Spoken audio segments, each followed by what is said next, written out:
on a tout de suite que le cosinus de arccosinus x est égal à x pour n'importe quel réel x de l'intervalle moins 1, 1.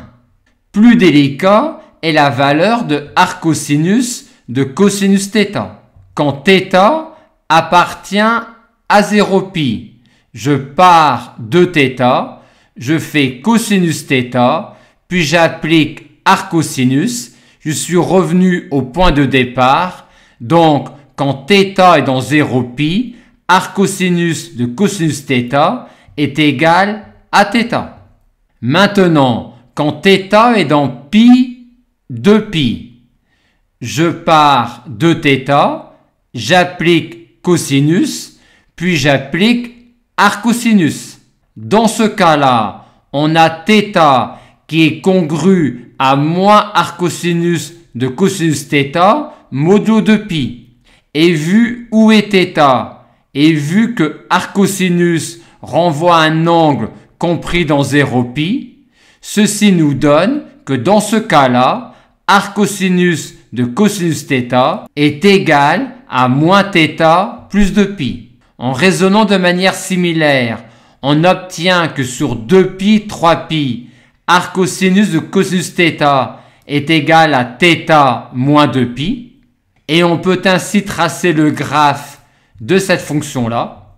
Pour tracer le graphe de cette fonction-là, on aurait pu également remarquer que la fonction petit f est 2π périodique et qu'elle est paire. Aussi, à partir du tracé de petit f sur 0π, on avait par parité le tracé sur moins π 0 et par 2π périodicité, on en déduisait le tracé sur R tout entier. Et à partir du tracé de f sur R tout entier, on pouvait en déduire les expressions de arccosinus de cosinus θ sur les différents intervalles. Pour relier arccos de cos θ et θ selon les différents intervalles, on peut aussi raisonner de la manière suivante. Cosinus de arccos de cos θ est égal à cosinus θ, tout comme θ. Par conséquent, on a toujours arccos de cos θ congru à θ modulo de π ou arccos de cos θ congru à moins θ modulo de π. Par conséquent, si θ est dans cette zone-là du cercle trigonométrique, on aura arccos de cos θ égale θ plus 2kπ et il reste ensuite à déterminer l'entier relatif k tel que θ plus 2kπ appartiennent à 0π.